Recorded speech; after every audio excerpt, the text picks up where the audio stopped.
let you know that we will be recording this presentation. So if you would prefer not to be in any way on video, please do shut off your video. So good evening.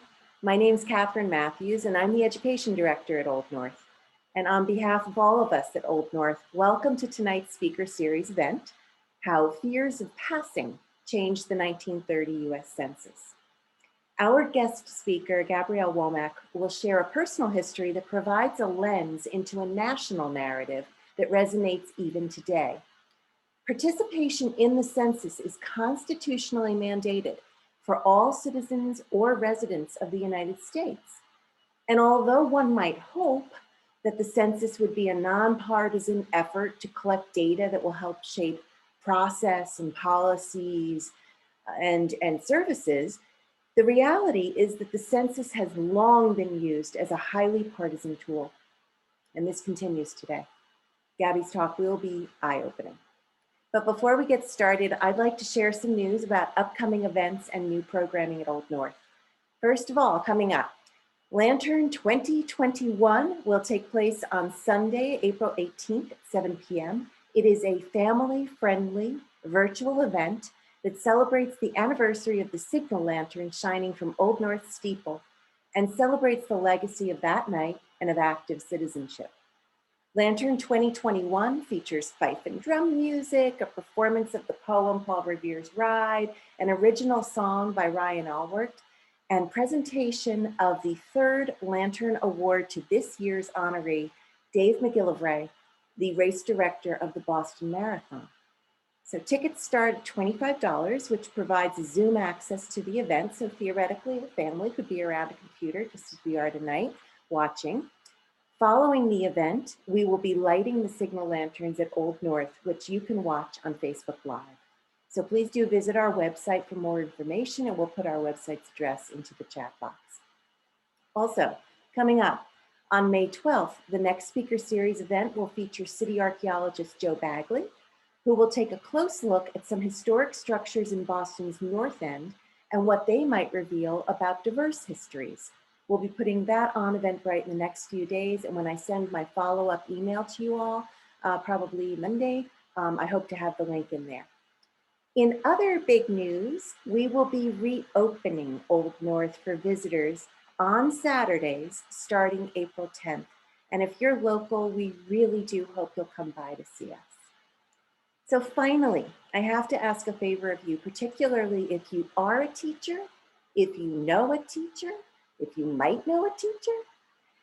After months of work, we have a new free video program, perfect for 3rd to 5th grade social studies students. It's called Old North, The Revolution and a History Mystery. It's a 3-part video that runs about an hour, but you can break it up. It comes with optional activities, and again, it is completely free to teachers, homeschooling parents, after-school programs, and that is thanks to the generosity of donors and sponsors and supporters of our programming. You can sign up on our website. Just go to the Learn tab on our website, but most importantly, we'd love to have you help us spread the word. We will send it anywhere. If anyone wants more information, you can contact me or again, visit our website. And now let's turn to tonight's program. I am delighted to introduce Gabby Womack. Gabby is a reference access librarian, an archivist, and a historian who focuses on 19th and 20th century African-American history. Her work explores topics such as racial identity, gender, immigration, eugenics, and policy. She has a blog called Bookish Afro-Latina, which I encourage you to visit. And after Gabby's talk, we will have time for questions, so please, I want you to feel free to use that chat feature.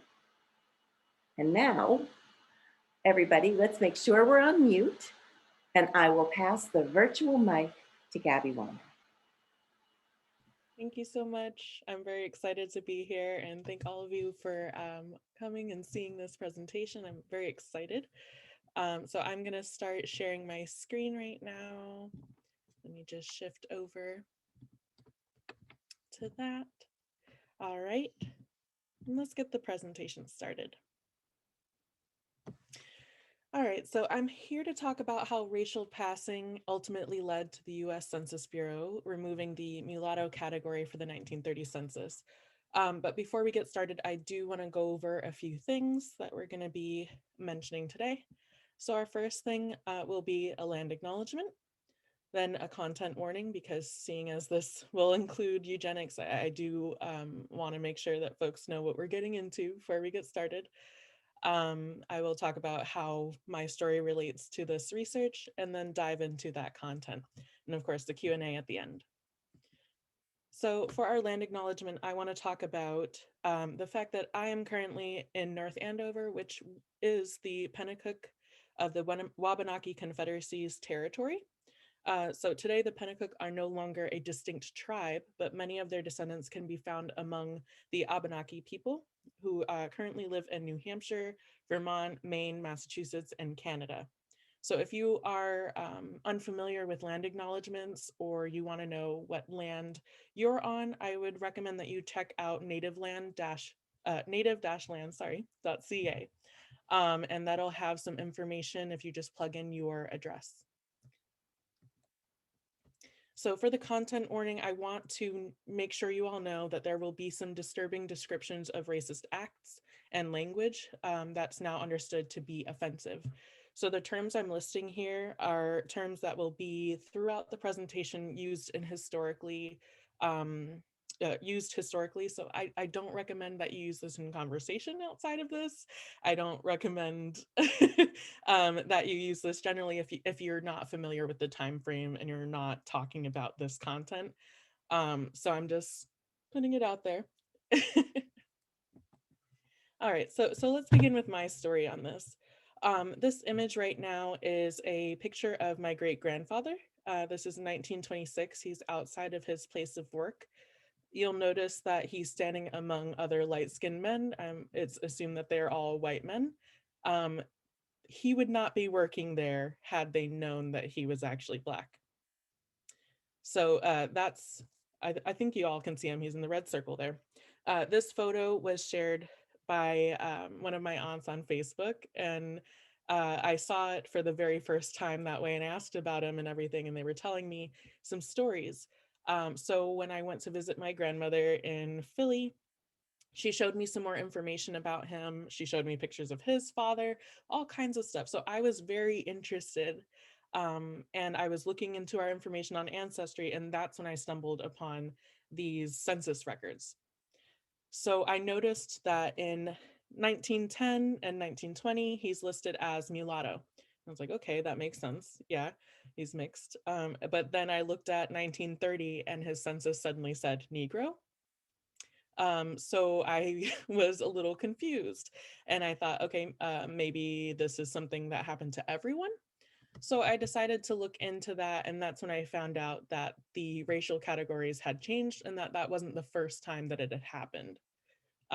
So that was a bit shocking to me. I wasn't used to hearing things like that. So this is his census record right here.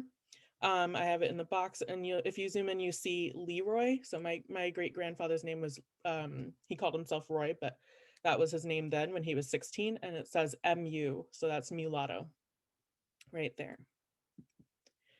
So I want to start at the beginning so that we get some more of the context of the census and understand how it started, what the point of it is, and where this mulatto category came from.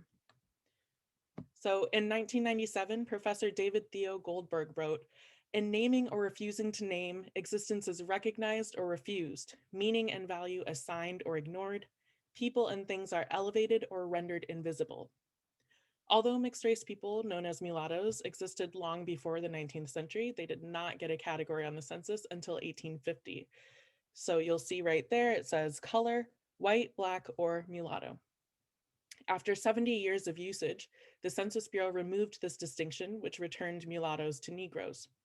I argue that white Americans' anxiety over the decrease in the white population, coupled with their outrage with passing, led to the Census Bureau's decision to eliminate the mixed race categories from the census. So further, this erasure within the census caused a lasting impact, a lasting damage really, for mulattoes and their families. So all the way down to me. Um, Race has been a part of the US Census since its beginning. The US government created a census to count the American population in order to allocate the number of states delegates for the House and to calculate each state's share in paying for the American Revolutionary War. So it's always been about representation and money.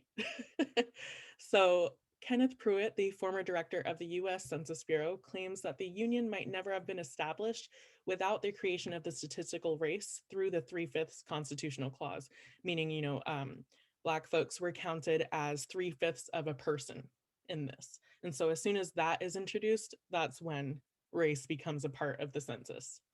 Thus, the enslaved population of the United States was counted and used to shape the balance of power. Thomas Jefferson had common views on race and race mixing. In 1781, he wrote that Blacks are inferior to whites in the endowment of both body and mind. Jefferson had fathered multiple mixed-race children with his slave, Sally Hemings, in 1814, when he wrote, in regards to Black Americans, that their amalgamation with the other color produces a degradation to which no lover of this country, no lover of excellence in the human character can innocently consent. Ironically, many of his descendants with Sally Hemings chose to pass for white and are extremely difficult to trace right now.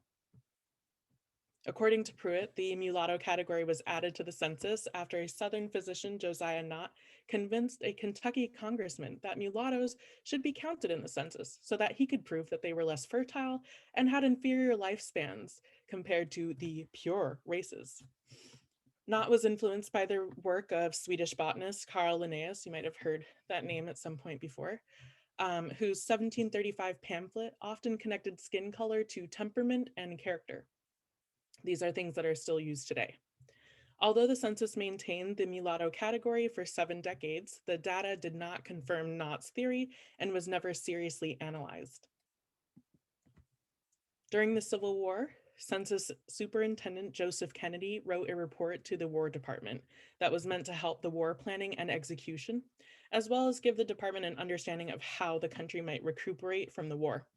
So Kennedy claimed in his report that the future of the Union would not include Negroes, because he believed that the developments of the census pointed to the gradual extinction of the Black people. Kennedy didn't actually use any evidence for this. He kind of just, pulled it out and was like, here you go, I like this. And everyone nodded along and yes, that sounds good.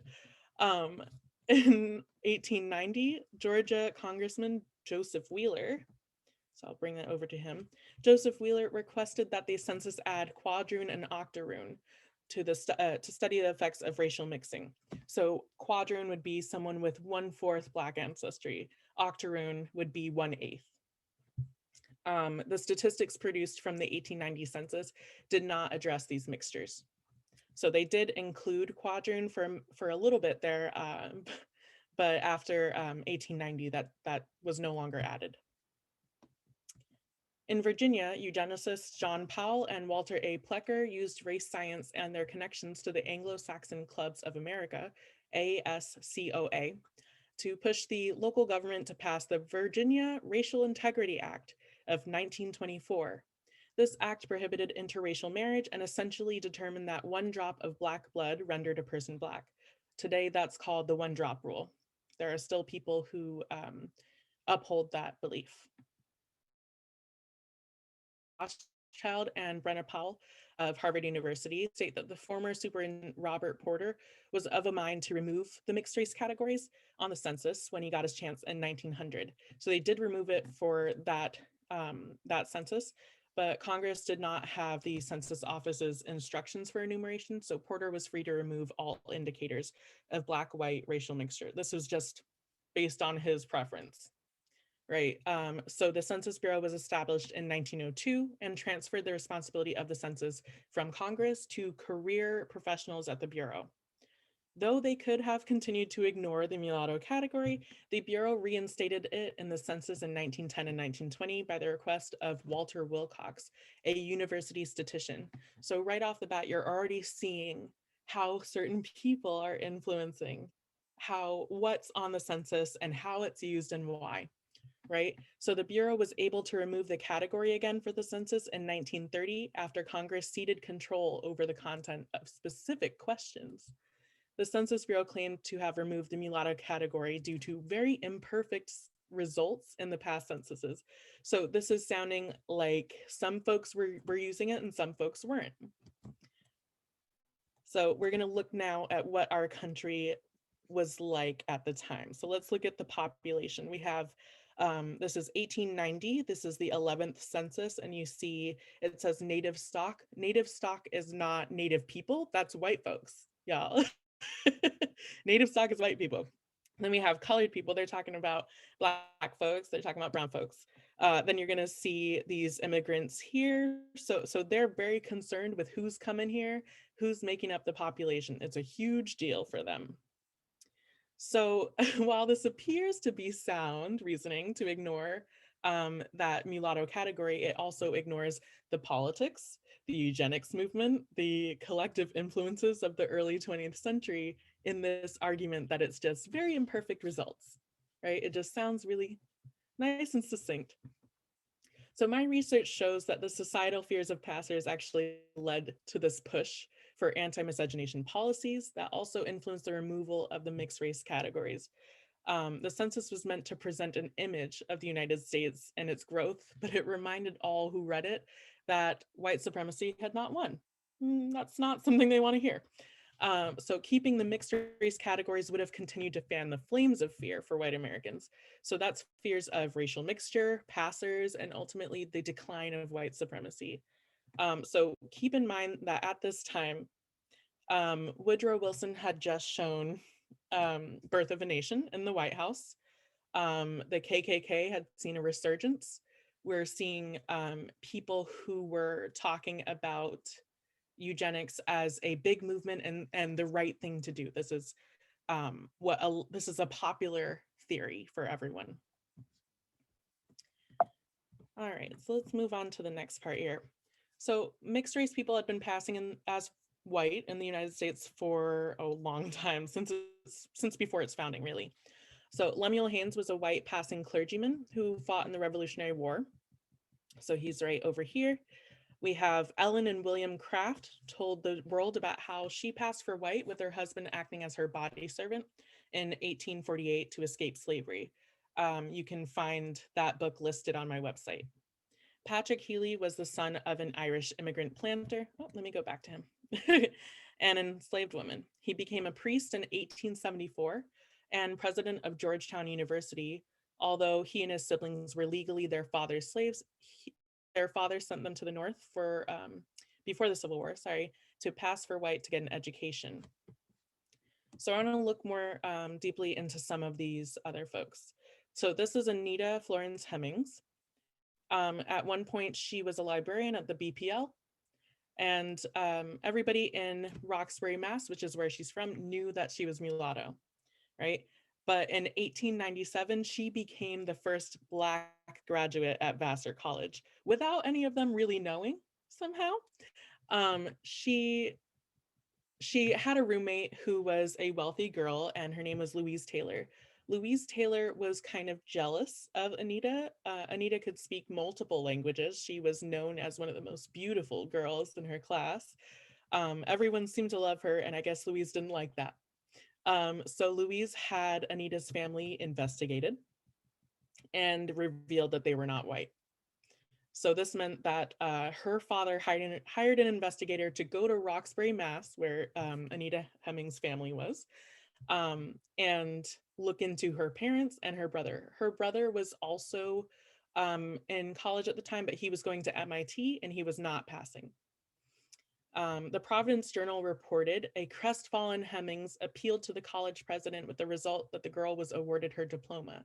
And the reason it's saying this is because Louise Taylor decided to reveal this a week before graduation, right? She was hoping that by saying this, Anita Hemings would not be able to graduate with the rest of them. That was what she was thinking would happen.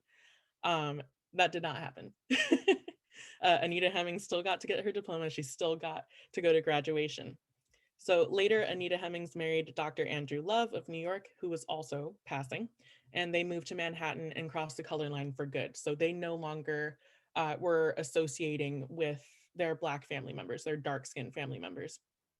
Her mother actually lived on Martha's Vineyard, and they'd visit sometimes, but her kids never actually met the grandmother with them. So following in her mother's footsteps, Ellen Love became Vassar's second unofficial Black graduate in 1927. Although Ellen tracked down the truth about her ancestry in 1923, she did visit her grandmother on Martha's Vineyard without her mother's knowledge. She applied to college as a white woman regardless, right? Because she's raised as a white woman. So this is in essence what a lot of Americans feared at the time. They believed that their country was being overtaken by the invisible threats of immigrants and Blacks. Sound familiar? Previously, eugenicists believed that Black people were dying out. However, Theodore Roosevelt believed the opposite. He believed that immigrants were having more children than white Americans. And he also believed the same of Black folks. And so it was his duty to tell white women, have more babies. So what does he do? He delivers a speech, 1905, called On Motherhood, before the National Congress of Mothers. And he basically says that white women should have 2 children or more. And if they don't, that would be considered race suicide. So this is a term that is now coming back, meaning that you are deliberately leading to the end of your own race. So Northern eugenicists Madison Grant and Lothrop Stoddard wrote books on the growing population of immigrants and Blacks, the superiority of the Nordic race, and the solutions to the race problem. Grant's book is called The Passing of the Great Race, that was published in 1916, and it was so popular that it was reprinted and translated into different languages. This book is actually one that is still quoted to this day, and I've seen news articles talking about folks who are using this in their manifestos. So keep an eye out for that. Both Grant and Stoddard's works were important to German eugenicists at the time, and it was recommended reading to the Nazi Party. So you see where I'm going here. The Nazis claimed that these works are what taught them what they were going to do for the Holocaust. So they actually sent folks here to study American segregation and our rules when it came to eugenics in order to develop their plans. So this is the very beginning of that.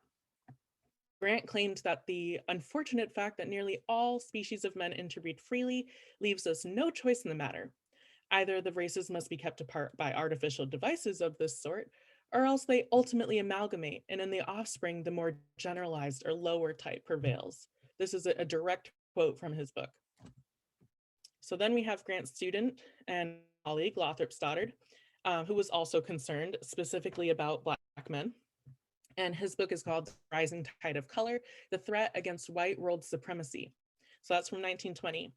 Stoddard argues that the Great War and the breakdown of white solidarity allowed people of color to rise. And while the population of whites declined, that made him nervous. So Stoddard went on to assert that Negroes or Amerindians have offsprings with whites, which would lead to a mechanical mixture or a mongrel so consumed by his drawing heredities that he is quite worthless. That's another direct quote. Stoddard feared the Black population would grow and then take over the world. And he was also worried that they would mix with white people and then taint the white bloodline forever. So these two men were extremely concerned with this. In time, the laws and the Census Bureau decided to heed their warnings.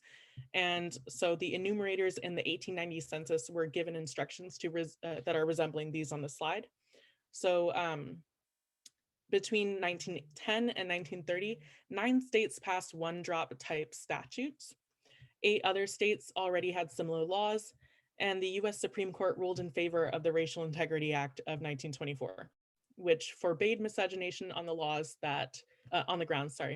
grounds that racial mixing was scientifically unsound and would pollute America with mixed blood offspring. So mixing was on everybody's minds, and so was passing. There was a kind of obsession with this. And so we're going to talk about how this filtered into the news, into films, and into books. So this fear and obsession with passing and miscegenation manifested itself in newspaper articles all over the country. The papers warned about thousands of Negroes passing for white each year, and that white people were being duped by passers, so everyone's on alert. One case was so outrageous that the New York Times published over 100 articles on it in the span of 6 years. So that's the Rhinelander v. Rhinelander case. These are some of the articles that I pulled on that case. Alice Jones Rhinelander was a mulatto woman, and Leonard Kip Rhinelander was a white man from a wealthy New York family. In 1924, they got married after 3 years of dating, and he wanted to keep their marriage a secret, but the press found out. So Leonard felt forced to end their marriage. He sued Alice for an annulment based on fraud. He said, I didn't know she was Black. I didn't know she was mixed, but he did. And everybody found out that he did. The New York Times described the case in detail, including letters from Alice and Leonard. And during the trial, this was the worst part, Alice was forced to strip naked to the waist so that the jury could determine her race, her true race, they said. She won that case, but her marriage was ruined, and Leonard filed for divorce in 1929. So similar cases splashed the pages of newspapers in 1910 and 1924. In 1926, New York State Senator J. Griswold Webb planned to introduce a bill that would make interracial marriage a felony. According to this article, he was inspired by the Rhinelander v. Rhinelander case and the recent marriage of Sarah Ziegler to Charles Smith, a Negro laborer. A senator from South Carolina planned a bill to create a national ban on interracial marriages in the same year. So 1 year later, Maine, Connecticut, Massachusetts, New Jersey, Pennsylvania, and Rhode Island introduced similar legislation. So these are all places that we often see as more liberal and more understanding. You know, Massachusetts freed the enslaved people, right? But here they are banning interracial marriages, right? So many states had previously enacted conflicting laws that defined a Negro or a mulatto as a person with any drop of Negro blood to any person with at least 1/4 or 1/8 Negro ancestry. So in 1889, Charles W. Chestnut asked, "What is a white man?" He explained the irony of being able to change your race by simply going to another state. Since the definitions of white, Negro, and mulatto varied in each state, these designations were subjective and therefore ineffective in stopping light-skinned mulattoes from passing for white. So newspapers weren't alone in their concern about people passing for white. There were also 14 novels published between 1890 and 1940 about or including characters who pass for white. Ironically, the majority of these novels are actually pointing out the absurdity of race science, and some emphasize that white American culture was not as appealing as Black American culture. Nella Larson published 2 of those books. So she published Quicksand in 1928 and Passing in 1929. Passing will be turned into a film, supposed to be this year, coming out with Tessa Thompson and Ruth Negga. So look out for that one. In Passing, the lead character Irene and her friend Claire can both pass, but only Claire does so permanently to her own detriment. Claire's white husband Jack doesn't seem to have a clue that his wife's mulatto. In fact, he refers to her as Nig as a joke because she seems so tan. At one point, Irene is anxious that someone might realize that she's passing, and then she kind of brushes it off and says, "White people were so stupid for such things, for all they usually asserted they were able to tell by fingernails, palms of hands, shapes of ears, teeth, and other equally silly rot." So Larson's pointing out that race science was a farce, and so were the claims of eugenicists. When she's talking about fingernails and palms of hands and shapes, stuff like that, that is because at the time there were white folks who were claiming that they could tell which people were actually Black based on those things. So like half moons on the nails, if their palms of their hands had like darker coloring or whatever it was. So they claimed this, but obviously they couldn't really tell. So despite those physical clues that they claimed to know, the census takers were having issues with accurately recording the race, according to this newspaper article from January of 1910. The article declared the census director would have Negroes enumerate Negroes, whites for whites. Census Director Duran told his supervisors that Negroes can obtain information required from their own race more accurately than white enumerators. So that's telling you right off the bat, white folks were not able to tell. So it says, with segregation and anti-miscegenation laws gaining steam, the increasing confusion around racial classifications led to the Census Bureau deciding to adopt the one-drop rule legislation and including that into the census. So we see this showing up in film increasingly over the same time span. So we see a lot of passing films, they called race films at the time. And so it was a point of fascination and fear. There were at least, I believe, 6 passing films. Let me just double check. Yeah, it was about 6 passing films coming out. I'm about to show a few of them. So this one's Veiled Aristocrats, Imitation of Life, Lost Boundaries, and Pinky. So these are the films that we're going to talk about right now. Through these films, you can see the changing tide of race relations in this time.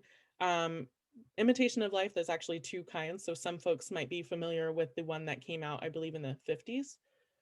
But the original one actually has a Black actress who's light skinned, and they actually had to put like a skin tanning on her just so that it would seem more obvious that she's not really white. So that's kind of funny.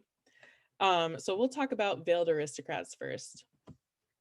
Veiled Aristocrats was directed by a Black director. This is the only film out of all 4 that was. His name was Oscar Micheaux, and he adapted this from The House Behind the Cedars by Charles W. Chestnut. So it's a book that you can definitely check out. In this film, John Walden returns home after 20 years passing as a white lawyer. His mother convinces his sister to also pass to get her away from her dark-skinned love interest, Frank. A white man tries to court Raina, and she rejects his proposal as well as her own whiteness. She returns home to marry Frank anyway. This is the only film out of 4 that had an all-colored cast. The rest of them did not. So now we'll move on to Imitation of Life. Oop. Looks like okay, there it is. Imitation of Life right here. So this is Freddie Washington here. There's Louise Beavers. It's based on the Fannie Hurst novel of the same name. So if any of you have read that. This film shows a Black housekeeper named Delilah Johnson, that's her there, and her fair-skinned daughter Paola, who struggles with her identity. She crosses into the white fold in an attempt to leave her Blackness behind until tragedy strikes and pushes Paola to accept herself as Negro. So just like Oscar Micheaux's films on passing, Imitation of Life was a victim of censorship by Hollywood's production code. It forbade miscegenation in films. The presence of Paola in Imitation of Life, a character who was evidence of miscegenation, was objectionable. And so they reinforced her Blackness, like I said, by darkening her complexion, but they also made it so that every scene that she's in, her dark-skinned mother shows up just to kind of like remind you, hey, she's Black, like just want you to remember, so that people don't feel, a little too connected with her. So over a decade later, we see Lost Boundaries and Pinky violated the Hollywood's production code as well. Lost Boundaries was based on a true story, actually, of the Johnston family from Keene, New Hampshire. They passed for white for 20 years. In this film, the father of the family, Scott Carter, attempts to join the Navy as a lieutenant commander and is turned away when they uncover his true race. He actually went to a historically Black college, so that's kind of tipping people off. He and his wife reveal to their unsuspecting children that they're colored. So their children did not know that their parents were passing for white the entire time. So the children struggle with this revelation and in their personal and romantic lives. They're both dating white folks. So this puts them in an uncomfortable situation. And eventually the whole town finds out. And then accepts the family after hearing the truth. I can talk more about what really happened after this presentation, if anyone's curious, but yeah, that's the story that the film tells, so I'll leave it at that. So we'll move on to Pinky, which is the last one we'll talk about here. Pinky is the story of a light-skinned woman returning south to her granny. Her name's Dicey. That's Granny there. While in the north, she trained to become a nurse and unintentionally passed for white. She fell in love with a white doctor. That's him there. In the end, Pinky must decide between staying in the south or marrying her white lover and moving west. She decides to stay. So the actress here, she's actually a white woman playing she's a white woman playing a black woman passing for white. So that's a lot. The Atlanta Censorship Board prohibited movie houses from playing Pinky and Lost Boundaries.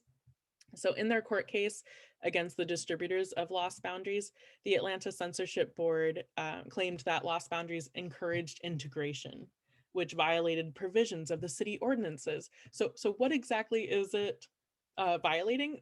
They say that it will adversely affect the peace, morals, and good order of said city. The board allowed theaters to show Pinky, but only with the removal of a few scenes. So some of the scenes that they wanted them to remove were scenes of white men who were harassing her and wanting to seek her out romantically. A scene of her kissing that white man that I just showed you. Anything that showed that could seem to be encouraging interracial relationships. So that's what they took out. So although these films often urged passers to embrace their blackness and stop trying to blend in with white folks, they did not stop them from doing so. So like I said, Anita Hemmings had a daughter who continued also to pass for white after she found out what really happened. Anita Hemmings and her husband, Dr. Andrew Love, they separated their children from their families and their past lives. So they had no connection anymore to Roxbury, Mass, or any of these Black communities. Ellen Love would have seen these films as she was growing up or while she was a teen, but she still chose to stay and live her life as a white woman. She didn't change her mind. In fact, she became an actress on Broadway for over 30 years as a white woman. So Ellen died in 1994 without telling her family of her ancestry. And this story would not have been revealed if it had not been for Ellen's granddaughter, Jillian Sim, that's her there, learning of her family history through genealogical research. Her grandmother and her great-grandmother were both listed as white on the census, by the way. Anita's parents were not. This is an image that Jillian sent to me as we were talking on ancestry.com. That's her daughter, Olivia. And she will be, she's working on a book coming out about her family, by the way. The 1930 census change removed the mulatto category, thus erasing complicated identities and histories of mixed race people. But although it did that, it couldn't stop people from passing for white. It just made it harder for future generations to find passers. So the descendants of those who choose to pass permanently and those who did not lost part of their connections to their ancestors and their own place in history. These consequences demonstrate the power of fear and the influence it has on who counts. This is my great-grandfather again. This is in 1943 at the Philadelphia Navy Yard. As you can see, he's with all white folks at the table again. He had left that previous job. So the part of the reason why I wanted to bring this up and to show this image is this is actually the one job that I believe he got caught passing in. And the story goes that his boss showed up at his home one day and knocked on the door, and my grandmother opened the door. And he said, "Oh, I think I have the wrong house. Is so-and-so here? Is Leroy here?" And she said, "Yeah, sure." She went to get her mom, and her mom came to the door, and that's when this man realized that Leroy was Black, because my great-grandmother was a light-skinned Black woman, but he could tell enough that this was a whole Black family. So my great-grandfather lost his job after that. So I want to thank you all for coming to this talk. And if you're still interested in more, I have a whole page on my website that's dedicated to films and books on passing, experiences of passers or fictionalized versions of passers, all kinds of stuff like that. You can also follow me on Instagram and Facebook. It's by the same name there. So I have a lot of sources, so ignore that. All right, I'll stop sharing so we can do a Q&A now. Thank you so much, Gabby. That was absolutely fascinating. And we've had questions coming up in the chat throughout. So let's just get started. I think TJ, also, you're going to put that the link to Gabby's website into the chat so people can make note of that. Okay, first question: was Anita Hemings connected in any way to the Sally Hemings story? From what I found out after talking with Jillian, yeah, it looks like they were related. So it looks like, according to Jillian, Anita Hemings was actually related to the Hemings brother. So he would have been Sally Hemings' uncle. So Okay. this is a complicated family tree that I'll just try to explain really quick. Thomas Jefferson's relationship with Sally Hemings was awkward because she was actually his wife's half sister. So his kids with Sally Hemings and his kids with his first wife were technically siblings and cousins at the same time. And that also meant that if Sally was the half sister, that that she and Thomas Jefferson's wife shared a father. So that's where her uncle comes in, and that's where that Hemings line goes all the way down to Anita Hemings. We have a question. What were the typical consequences being found out when passing? There's a handful. So some folks would end up in a violent situation. So there were some folks who were murdered for passing. So this would be in relationships or jobs or anything like that. In the story Passing by Nella Larson, she actually depicts a situation like that, where the husband does find out that his wife has been passing. So that depicts some of that. But there are other folks who just lost their job, which meant they lost their livelihood and their money to take care of their families. There were other folks who just had to start all over again somewhere new, have to pick up and move.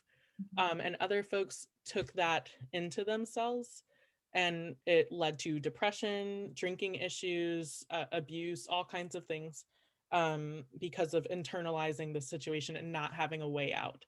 But I will say one man who was known as a big time Harlem Renaissance writer, I think his name is Toomer is his last name. He was tired of it, I guess. He didn't actually want to pass for white anymore. He was very popular in Harlem, and he decided to just give up and go off the grid kind of to a like a planned community, because he said he just wanted to be seen as a human being. But unfortunately at the time, if you're just a human being, that also means you're just white. So when he did leave, yes, Gene Toomer, when he did decide to leave, he's counted on the census as a white man. So it didn't work. What he wanted to do didn't work out. But that's the thing, and this is still a thing today. If you move to a white neighborhood and you're a person of color and you don't answer the census, you will be counted as white. You will be assumed to be white, which means that your representation will be null and void. Wow. Someone is asking, what was the real story to the family from the movie Lost Boundaries? Could you finish? You're gonna like this. Okay.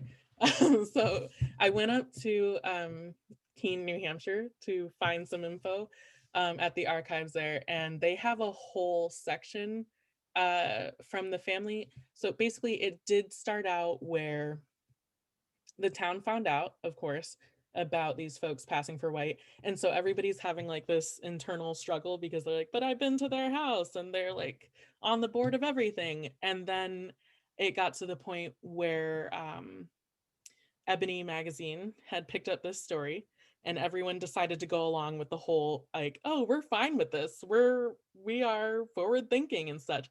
So Ebony magazine does the cover, or does the spread, and they say like everyone's accepting, blah blah blah. But as soon as Ebony Magazine leaves, lo and behold, the patriarch of the family is starting to be pushed out of the hospital he was working at, despite the fact that he was the one treating everybody. They push him off the board.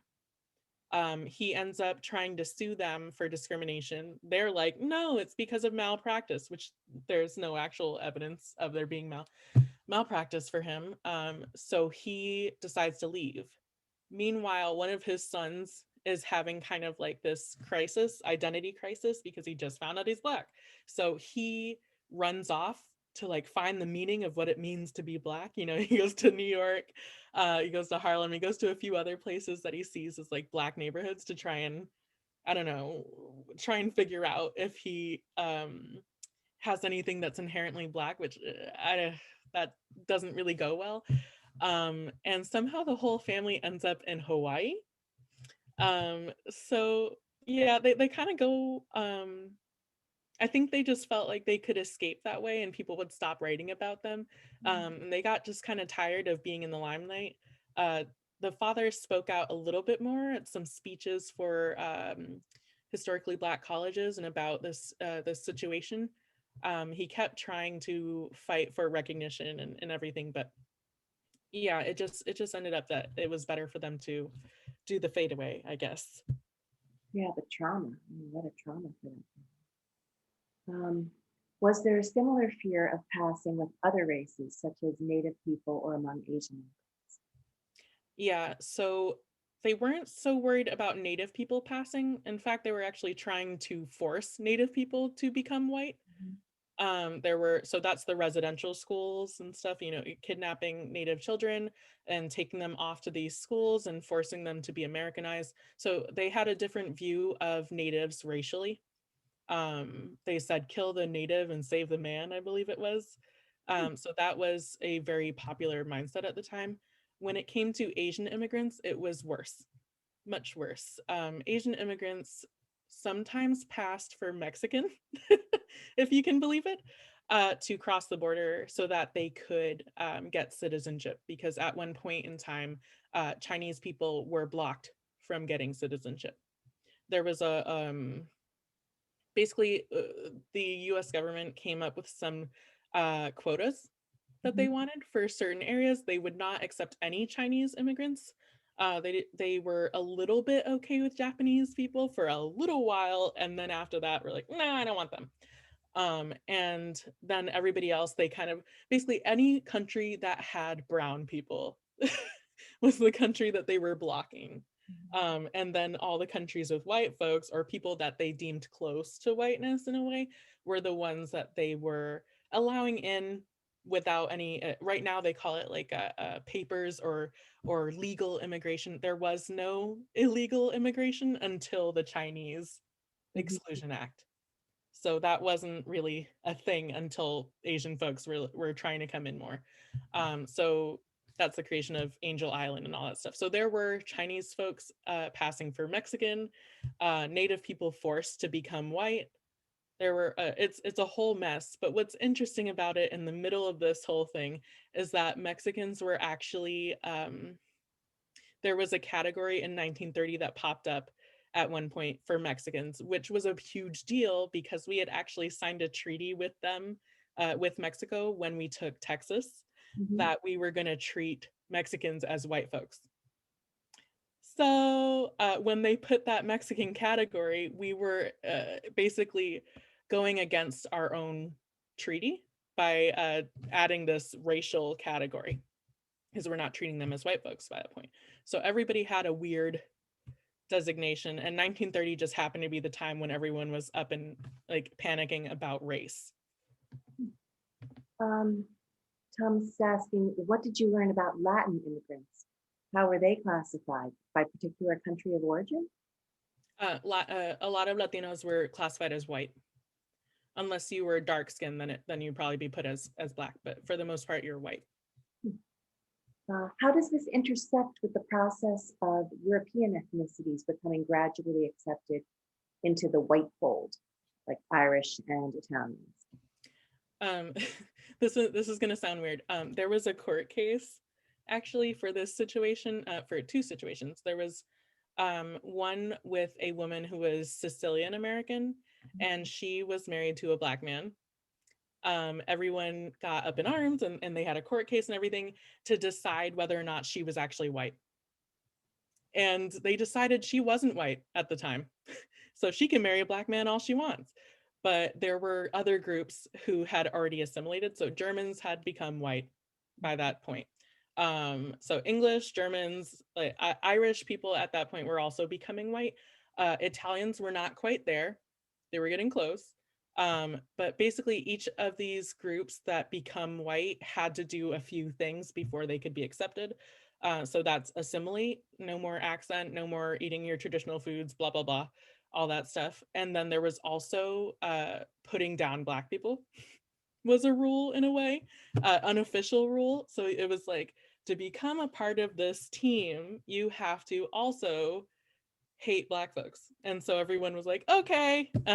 So some of them decided to go along with it. Some folks didn't. The folks who didn't were also subjected to violence and any other intimidation tactics that were pushed towards Black folks too.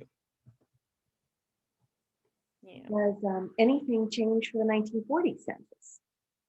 No, Mexicans are taking off the census again in 1940, I believe. So they're reverting back to being white. That Latino category, I don't think it comes back until the 80s. And then later on, that mixed race category starts coming up in 2000. I do want to let everyone know that there's some really interesting information coming up in the chat. So please, if you get a chance to read through it, it's fantastic. Given our country's history, did white basically mean British descent? Originally, yeah. Yeah. So, I mean, I think one question that might be kind of like hanging out there would be, what are your thoughts, I mean, about these categories and census and more importantly, what's the impact right now? Like how does this carry through and resonate right now? Mm-hmm. So I have mixed feelings about the entire situation. For one, it's a double-edged sword when it comes to the census itself. Yes, being counted means representation, but it also means you're being tracked by your race and by your ethnicity, actually. So we've seen how that's been used against people with the Japanese internment camps, that the census was used to do that. The census is used for a lot of these things. And we also saw the fear that cropped up over the past few years about the idea of having another immigration question. And that was that impacted the people who actually did the census this time, because it made more people afraid to report themselves because they thought it was going to be on there. And even though that question wasn't on there, the fear was still there. So this means that that's impacting our representation in each of those regions that have lots of immigrants. And the immigrants that it's targeting would have been Latinos. It would have been, that includes Haitians, anybody Black and brown who's at risk of being sent home in any possible way, would have been afraid to report for that. So that's even, that's Asian immigrants as well, Cambodian, that's Muslim immigrants. So this is affecting everybody at this point. And the thing is, I'm not, a lot of people tend to ask me, okay, should we just get rid of the racial part of the census? And my answer is yes and no. Yes, because it's not even supposed to be on the census. The census isn't supposed to track race. It's supposed to track how many people are here. So the fact that it's there in the first place is very weird. But no, because we need to take race to be tracked on a different, from a different level. So there's already another office right now that is tracking the demographics of our country, and that's not with the government. That's who should be tracking it, right? Because we don't actually want people to be able to like say like, okay, there's too many brown people, okay, like let's bring more white people here. We don't want our government to be able to do something like that. So I'm not against like recognizing that there are people of color here and like counting the demographics of that. I'm against that being on the census and being used the way it's been used. Right. So that's kind of where I'm at right now. When it comes to passing and the one drop rule, I understand if I do see a resurgence in passing right now because of violence against Black folks. It's not like it didn't like it went away at any point. It's just seen a resurgence in visibility in a way. So I can see how some light-skinned Black folks might decide to pass when they're stopped by an officer or something like that, you know, out of fear. However, it's not really as as big of a situation as white folks passing for Black for benefits right now, or passing as Native. That's another situation that I've seen. So it's kind of turned around so that the people who are now getting access to assistance in any possible way are kind of being thwarted by white folks pretending to be them. So you'll be seeing that in the news a lot more. We already saw Rachel Dolezal. I don't remember what name she changed it to, but she's not the only one. We've already seen some more academics taking up spots for POC or by POC in official capacities. So it's a huge issue. I'm not someone into gatekeep Blackness because I don't feel like I have that right. But I am one to be wary of certain folks. Yeah. Yeah. And I think another thing that I think people have noticed is that the rhetoric doesn't really go away, does it? I mean, it just, the cycle continues. Yeah, it just keeps coming back. A lot of the headlines that I was showing were ones that I've actually seen similar ones presently. Over the past few years, some of the people who follow me on Facebook see that I've been reposting some of the articles I've found from the 20s and 30s that are tied to eugenics. And the reason why I'm seeing a resurgence in this is because once we have access to the results of the 2020 census, a lot of folks in this field have said that we will see the rise of the demographics for people of color, and that will be close to 50-50, 50% white, 50% people of color. So people are worried about that. And so we're seeing a rise in white supremacist violence because of that. This whole what was it? The race genocide thing, that the idea that white folks are, or race suicide, sorry, that's what it's called. They believe that there is a genocide on white folks and that all of this DEI stuff and this anti-racism stuff is actually meant to get rid of white folks and disturb their families and take over the world and stuff. So that's actually still rhetoric that's passed around. And we see a lot of flyers on college campuses and such from groups like that. I'd say keep an eye out for flyers that have an image that looks kind of like a Greek sculpt, or like a profile or anything like that, because those are the ones that tend to be connected to these kinds of groups. Yeah. So we're coming up on, well, we're just past 8 o'clock, and I want to be respectful again of everybody's time. So if there's any last questions that you want to throw into the chat, we can maybe do 1 or 2 more. But I do want to assure you that we will be sending a follow-up email through Eventbrite, which will again give you links to Gabby's website, to some of the resources she talked about. And Gabby, I want to thank you. This was fascinating and really eye-opening, really eye-opening. So thank you so much for this tonight. And everybody, thank you again for supporting this program. Can you hear me? Yes, now you're back. And yeah, I'd love to talk about this more with anybody. If you have any more questions and we weren't able to fit that in here, just feel free to head to my website or email me, anything like that. And I'll be sure to answer it as best I can. Okay, everybody. So thank you again. Thanks for being part of the Old North extended family. And we'll see you soon. Have a good night.